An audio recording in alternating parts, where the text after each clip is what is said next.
Puji Tuhan, mari kita buka di dalam kitab Roma. Satu pembacaan yang sering kita dengar. Dalam kitab Roma pasal yang ke-12. Roma pasal yang ke-12. Ayatnya yang ke-11 dan ayat yang ke-12. Sekali lagi di dalam Roma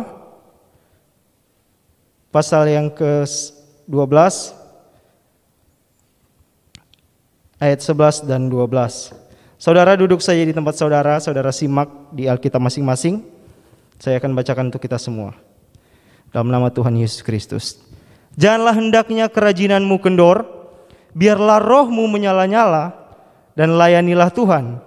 Bersukacitalah dalam pengharapan, sabarlah dalam kesesakan, dan bertekunlah dalam doa. Puji Tuhan. Biasa kami kalau di sekolah itu disuruh pakai tema. Dan tema firman Tuhan malam hari ini yaitu keep on burning, yaitu tetaplah terbakar. Amin. Tetaplah terbakar. Di pembacaan kita di ayat yang ke-11 berkata, janganlah hendaknya kerajinanmu kendor, biarlah rohmu menyala-nyala, dan layanilah Tuhan. Kalau saya pelajari di dalam kitab Roma ini, nasihat Rasul Paulus kepada jemaat yang ada di Roma, di mana Rasul Paulus mau jemaat yang ada di Roma semakin hari semakin bertumbuh iman kepercayaannya. Semakin hari semakin bertumbuh di dalam hidup, di dalam kasih. Seperti Lembaga Alkitab Indonesia memberikan judul, Nasihat untuk Hidup dalam Kasih. Rasul Paulus tidak mau membiarkan jemaat di Roma itu kerajinannya kendor. Bukan hanya soal bekerja, mencari nafkah, tapi juga tentang melayani akan Tuhan. Janganlah hendaknya kerajinanmu kendor. Kalau di terjemahan lain, di situ dikatakan, dia berkata begini, jangan malas apabila kamu harus bekerja bagi Allah. Jangan malas apabila kamu harus bekerja bagi Allah. Kita sebagai seorang pemuda, karena kita ada dalam ibadah pemuda remaja, jadi kita akan lebih spesifik kepada pemuda. Kita sebagai seorang pemuda pasti memiliki fisik yang kuat, tenaga yang lebih besar daripada orang-orang yang sudah lanjut umurnya. Kita sebagai orang-orang muda tidak seharusnya kerajinan kita kendor. Amin. Sebagai seorang muda harus memiliki semangat yang menyala-nyala. Sebagai seorang muda jangan bermalas-malasan dalam melayani akan Tuhan. Seperti kesaksian pujian tadi berkata, hidup ini adalah kesempatan. Amin. Di masa muda harus gunakan kesempatan. Di masa muda bukan buang-buang kesempatan. Di masa muda bukan waktunya untuk kita mencari kesenangan pribadi. Bukan.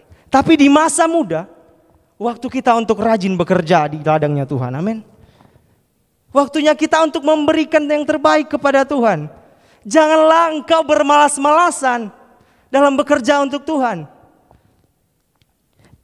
Bangkitkan semangat rohanimu untuk melayani.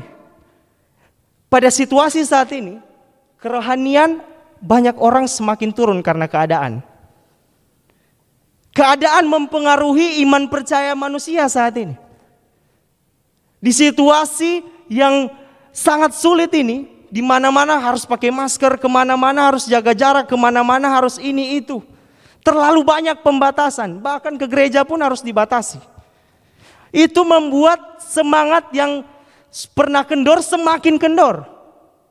Itu menjadi celah yang dapat membuat kita semakin jauh daripada Tuhan. Tapi firman Tuhan datang kepada kita malam hari ini. Janganlah hendaknya kerajinanmu kendor. Amin. Janganlah hendaknya kerajinanmu kendor. Biarlah rohmu menyala-nyala dan layanilah Tuhan. Biarkan api itu terus ada dalam kehidupan kita. Biarkan api itu terus berkobar dalam kehidupan kita. Nah, seperti tema firman Tuhan tadi, tetaplah terbakar. Keep on burning. Tetaplah terbakar. Saya mau katakan begini, ada dua jenis api. Kalau di zaman dahulu, ada api yang daripada Tuhan, ada api asing. Di dalam Imamat pasal 10 ayat yang pertama di situ ditulis. Coba kita buka di dalam Imamat. Imamat pasal yang ke-10. ayat yang pertama dan ayat yang kedua. Lembaga Alkitab Indonesia memberikan judul Kematian Nadab dan Abihu. Kemudian anak-anak Harun, Nadab dan Abihu masing-masing mengambil perbaraannya, membubuh api ke dalamnya serta menaruh ukupan di atas api itu. Dengan demikian mereka mempersembahkan kepada Tuhan api yang asing yang tidak diperintahkannya kepada Tuhan. Kita stop dulu sampai di situ. Ada dua macam api yang saya katakan tadi, yaitu api yang daripada Tuhan dan ada api asing. Kita harus hati-hati dengan api asing ini. Terkadang kita datang sama Tuhan, bukan api yang daripada Tuhan yang kita bawa, melainkan api asing. Hati-hati. Kadang kita tidak sadar kita bawa sama Tuhan itu api asing. Bagaimana itu api asing? Apa itu api asing? Itu sesuatu yang tidak berasal daripada Tuhan, tapi itu sesuatu yang berasal daripada dosa. Hal-hal yang cemar, hal-hal yang tidak baik.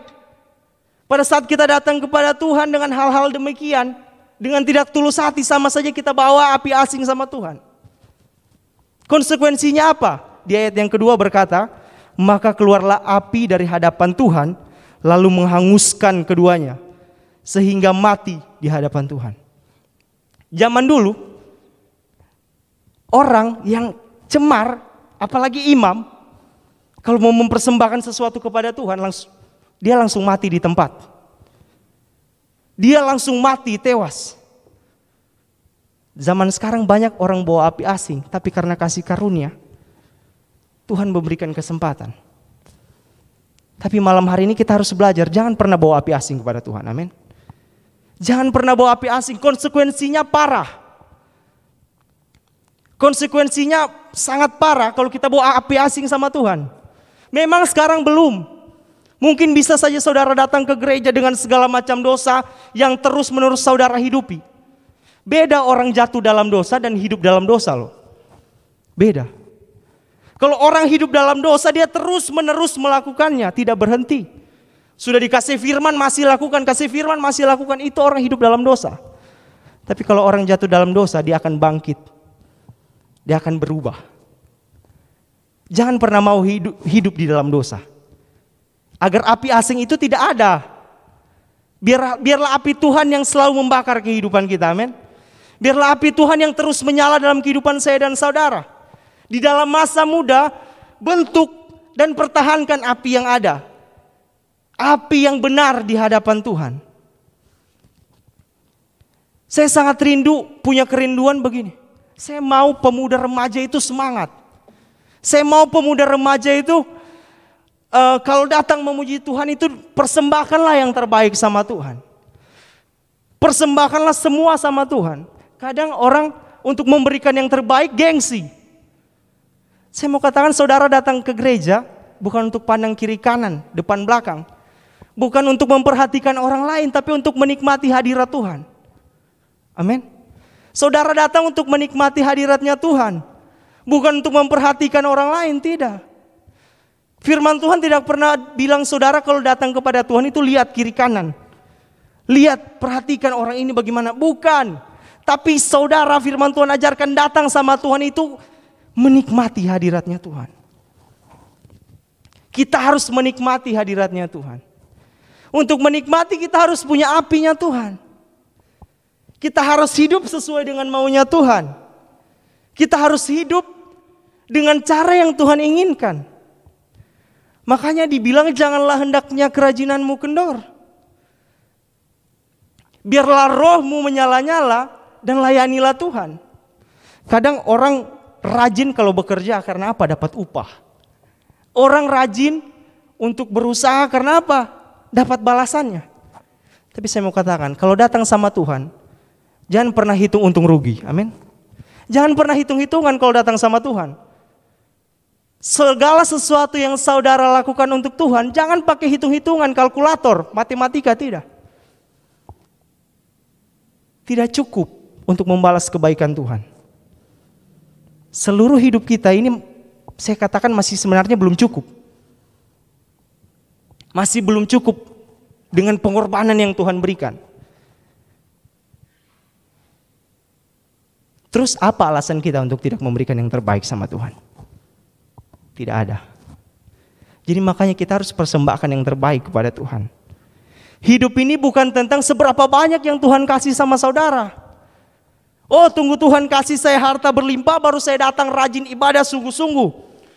Tunggu saya diberkati dengan begitu besarnya baru saya datang sama Tuhan sungguh-sungguh. Tunggu saya disembuhkan dari sakit baru saya datang sama Tuhan sungguh-sungguh. Bukan gitu caranya. Tapi hidup itu tentang seberapa banyak yang kita dapat beri sama Tuhan. Amin. Hidup itu tentang seberapa banyak yang bisa saudara kasih sama Tuhan. Bukan tentang seberapa banyak yang Tuhan telah beri. Yang Tuhan dapat beri sama kita. Tapi usahakan hidup itu kasih dulu sama Tuhan. Jangan timbal balik dulu. Orang datang gereja mau diberkati, bukan begitu. Orang datang ke gereja mau diberkati gak diberkati, it's okay. Yang penting hubungan dengan Tuhan baik. Amin. Janganlah hendaknya kerajinanmu kendor. Biarlah rohmu menyala-nyala di dalam Tuhan. Dalam melayani Tuhan. Nah, ada beberapa poin yang akan saya bagi. Tentang bagaimana agar kita tetap terbakar. Bagaimana agar api Kristus itu terus menyala dalam kehidupan kita. Bagaimana kita punya api itu. Di ayat yang ke-12. Di bagian yang pertama berkata, bersukacitalah dalam pengharapan. Sekali lagi, bersukacitalah dalam pengharapan. Untuk terus api itu menyala, kita harus terus bersukacita dalam pengharapan. Maksudnya gini, terkadang situasi buruk, terkadang situasi gak sesuai dengan maunya saya dan saudara. Terkadang segala sesuatu yang telah kita rencanakan, yang telah kita atur dengan sebaik-baiknya dan kita pandang baik, itu gak bisa terjadi. Terkadang itu yang kita alami kan. Dan pada saat itu tidak terjadi, kebanyakan orang itu bisa kecewa. Orang itu bisa sakit hati. Bahkan yang lebih parahnya orang itu bisa meninggalkan Tuhan. Nah, firman Tuhan ajarkan sama kita, bersukacitalah dalam pengharapan. Segala sesuatu yang saudara lakukan untuk Tuhan, segala sesuatu yang saudara perbuat untuk Tuhan, Alkitab bilang tidak ada yang sia-sia. Amin. Mau secara manusia itu gagal, mau secara manusia itu sesuatu yang tidak berhasil mungkin. Tapi firman Tuhan bilang di dalam Tuhan itu ada pengharapan. Dan pengharapan yang pasti itu cuma ada sama Tuhan. Kita harus terus bersukacita. Tugas kita Tuhan minta cuma apa? Bersukacita aja. Saudara boleh gagal di bisnis. Saudara boleh gagal dalam mencari pekerjaan. Saudara boleh gagal dalam pendidikan dan yang lain-lain. Tapi jangan pernah berhenti untuk bersukacita kepada Tuhan. Jangan batasi sukacita dengan kegagalan kita. Jangan batasi sukacita dengan sakit hatinya kita. Karena semuanya tidak berjalan sesuai dengan yang kita mau. Jangan batasi sukacita kita karena hal-hal demikian. Tapi biarlah kita terus bersukacita. Karena Tuhan itu pengharapan kita satu-satunya. Amin. Tuhanlah pengharapan saya dan saudara. Kalau Tuhan yang saudara harapkan, maka tidak ada yang namanya kegagalan. Tidak ada yang namanya kekecewaan. Saudara dapat bersukacita, amin. Jika saudara kehilangan sukacita, maka api itu pun akan redup. Bahkan parahnya bisa padam. Api itu bisa hilang kalau kehilangan sukacita. Karena apa? Pada saat seseorang kehilangan sukacita, dia cenderung bertindak hal-hal yang negatif.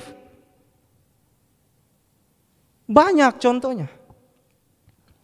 Orang yang broken home kehilangan sukacita, bisa saja kalau dia udah gak tahan dia bunuh diri. Orang yang kelilit-lilit utang gak bersukacita, bisa saja dia bunuh diri. Saya pernah dengar di satu negara di mana karena kasus banyak kegagalan pekerjaan, keluarga, mereka bunuh diri di sebuah hutan. Karena apa? Kehilangan sukacitanya. kehilangan pengharapannya di dalam Tuhan. Saya mau katakan, kita sebagai orang percaya, kita sebagai anak-anak muda jangan pernah berhenti untuk bersukacita. Amin. Sebagai anak-anak muda harus terus bersukacita agar api itu tetap terjaga. Agar api itu terus menyala. Jangan buat api itu padam. Susah untuk menyalakannya kembali kalau api itu padam. Harus mulai lagi dari nol. Segala sesuatu yang telah saudara bentuk, tiba-tiba saudara hancurkan, saudara harus bentuk lagi dari awal, itu sulit. Raja Daud menjaga kekudusannya. Raja Daud setia sama Tuhan, menjaga hubungan baik dengan Tuhan. Tapi pada saat dia melakukan satu kesalahan, banyak harga yang harus dia bayar. Begitu juga dengan api kita.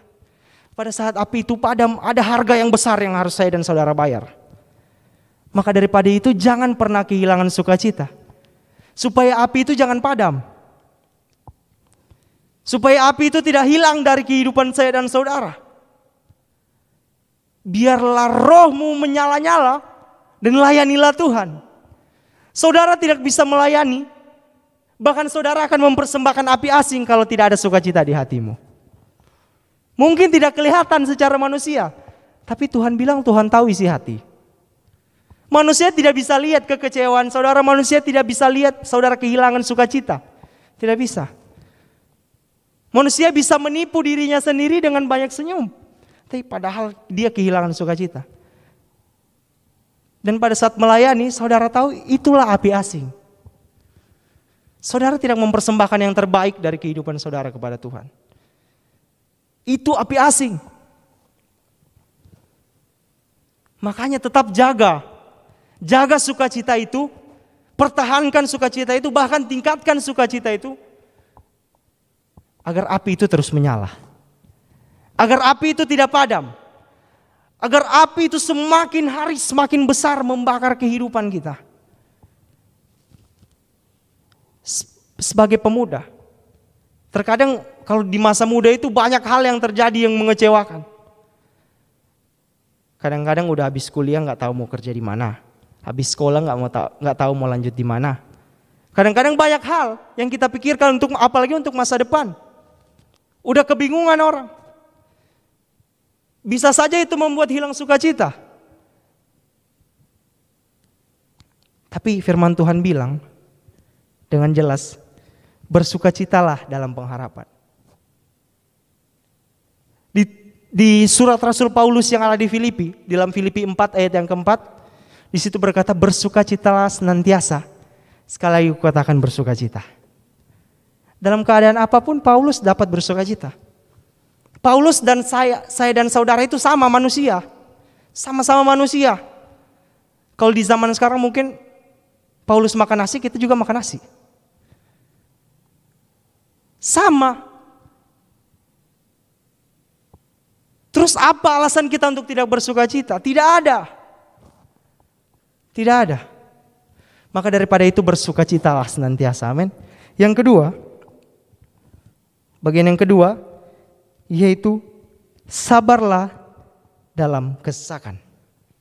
Untuk api itu terus menyala, butuh kesabaran, butuh pengendalian diri, butuh penguasaan diri, sabar dalam kesesakan.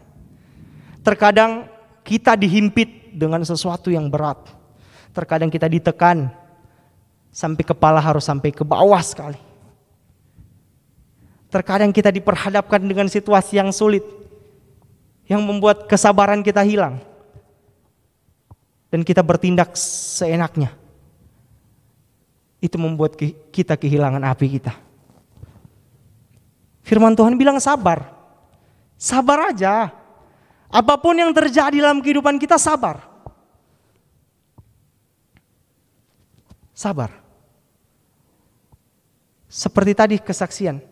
Katanya pada saat Kasani dalam keadaan lemah, sakit, teman-temannya nggak ada.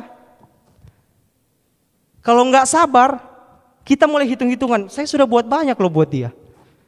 Saya udah buat banyak loh. Saya udah bantu dia gini-gini pada saat dia susah. Mulai timbul hal-hal yang negatif. Mulai ungkit-ungkit lagi. Oh, saya udah begini, saya udah begini, saya udah begini. Hilanglah kesabaran itu. Manusia cenderung bisa bersabar kalau dia ada sukacita. Amin. Manusia bisa bersabar kalau dia ada sukacita di dalam hatinya. Oleh sebab itu dua hal ini itu berkaitan. Miliki sukacita maka saudara dapat bersabar. Bersabar maka saudara dapat memiliki sukacita. Sabar ini memang berat, susah. Apalagi pengalaman saya sebagai murid sekolah Alkitab, untuk sabar itu susah. Kami dikurung 9 bulan di satu tempat di sekolah Alkitab. Kami bilang penjara suci lah. Kami dikurung di dalamnya. Mau keluar itu pagar padahal terbuka, tapi mau keluar nggak bisa. Padahal kadang-kadang ada keperluan mendesak, ada keperluan mendadak yang harus dibeli.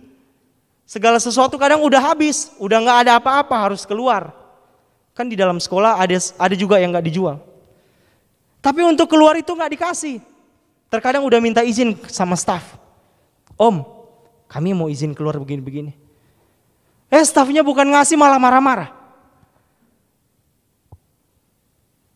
Secara manusia, saya waktu masuk tingkat 1 pikirnya begini. Kalau saya mau keluar juga nggak masalah sebenarnya. Mereka siapa sih? Hubungan keluarga aja nggak ada. Hubungan darah aja nggak ada. Ngapain mereka atur-atur saya? Waktu tingkat 1. Waktu saya baru-baru masuk. Pernah punya pikiran gitu. Tapi lama-kelamaan saya belajar. Saya harus sabar. Tuhan gak akan pakai orang yang gak sabar. Amin. Tuhan gak akan pakai orang yang gak sabar. Bahkan api itu tidak akan ada juga sama orang yang tidak sabar. Orang yang terburu-buru itu cenderung melakukan kesalahan. Betul? Orang yang terburu-buru cenderung melakukan kesalahan. Maka saudara dan saya dikatakan oleh firman Tuhan bersabar.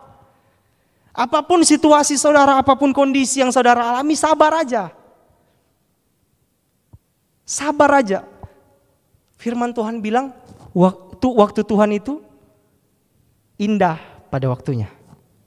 Waktu Tuhan itu, pujian bilang, adalah yang terbaik. Kadang gak sesuai lah. Kalau kita maunya hari ini tapi Tuhan yang mau besok kan gak sesuai. Tapi itulah yang paling indah. Waktu Tuhan itulah yang paling indah, bukan waktunya kita. Bukan waktunya saya dan saudara, bukan. Tapi waktunya Tuhanlah waktu yang indah, amin. Makanya sabar aja. Dalam penantian kita dalam mencari pekerjaan dan melanjutkan pendidikan. Dan yang lain-lain yang mungkin ada persoalan di hati saudara. Sabar aja. Sabar. Tuhan gak pernah tutup mata kok. Sama orang-orang yang cari akan Tuhan. Tuhan gak pernah tutup mata sama orang-orang yang terus berseru sama Tuhan. Beda dengan orang-orang yang cuma diam aja, menunggu berhasil nggak bisa. Kalau orang yang berseru sama Tuhan, pasti Tuhan akan selalu tolong. Dan saya mau katakan, semakin kita dekat dengan Tuhan, jangan banyak berharap untuk semakin senang secara daging. Malahan sebaliknya. Jadi saudara harus terima ini. Semakin saudara dekat dengan Tuhan, semakin saudara punya hubungan lebih baik dengan Tuhan, ada yang tidak senang. Yang mau mencoba mengkacaukan hubungan itu. Yaitu siapa? Iblis. Maka iblis akan mencoba kesabaran kita. Semakin ditimpa banyak masalah, semakin ditimpa dengan banyak persoalan pergumulan, saudara harus sabar. Karena seperti contoh di Alkitab Ayub.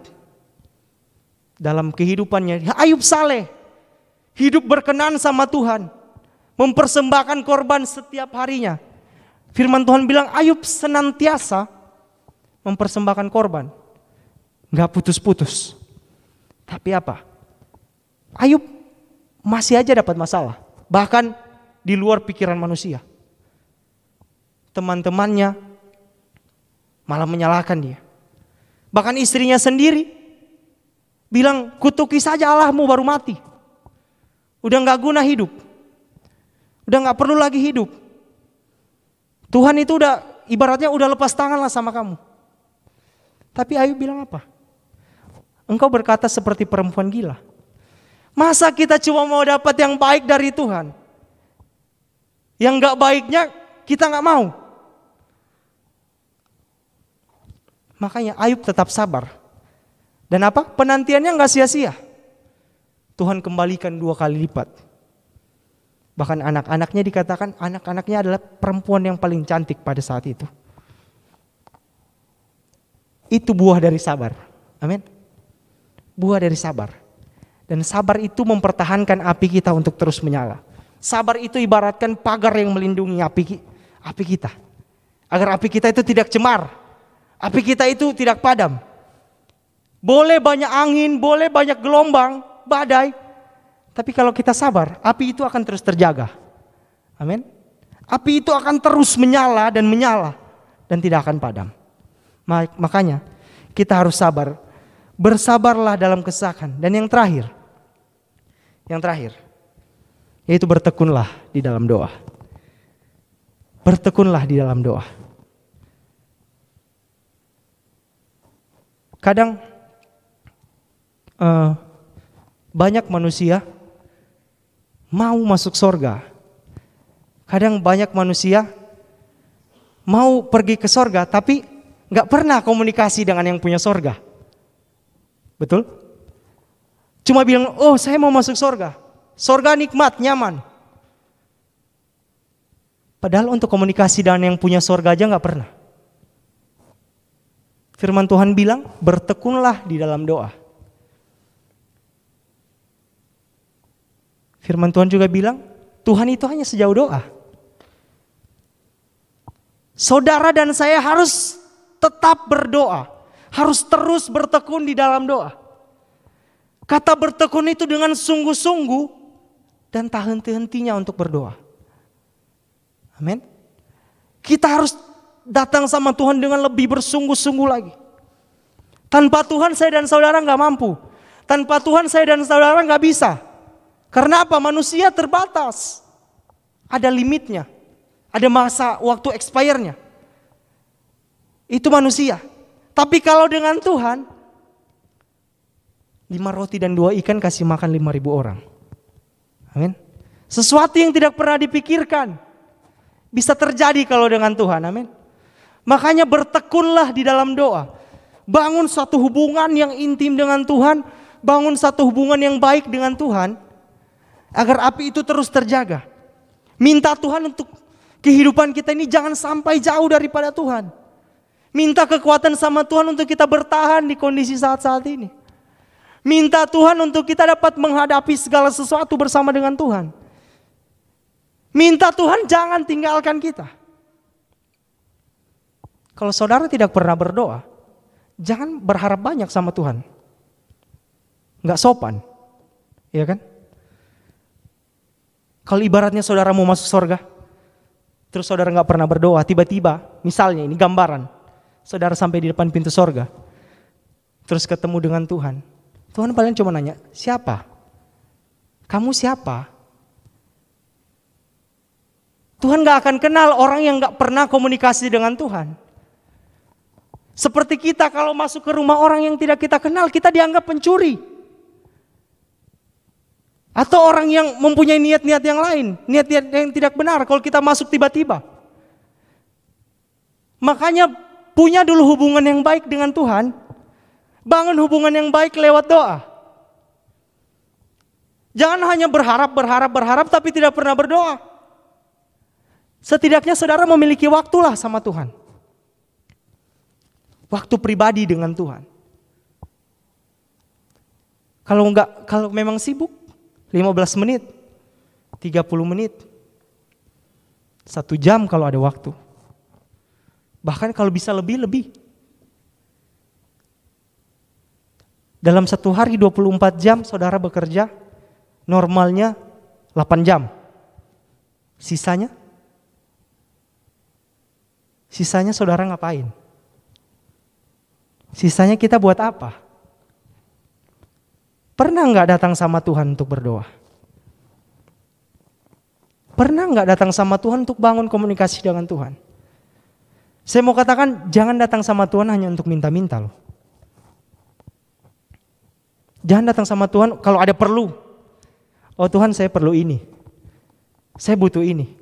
Baru datang sama Tuhan. Kadang kita harus sadar bahwa Tuhan itu sahabat kita. Tuhan juga perlu kehidupan kita. Tuhan bukan perlu materi loh dari kehidupan kita, enggak. Tuhan enggak butuh materi saudara. Tuhan enggak perlu harta kekayaan saudara, enggak. Tuhan udah punya sorga.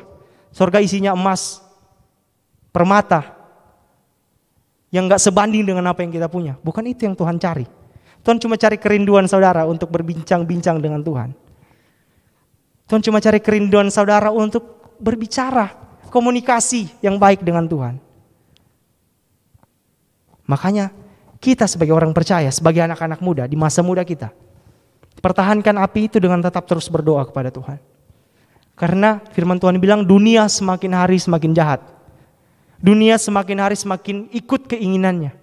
Kalau saudara tidak berdoa, saudara tidak punya perisai untuk melawan kejahatan dunia.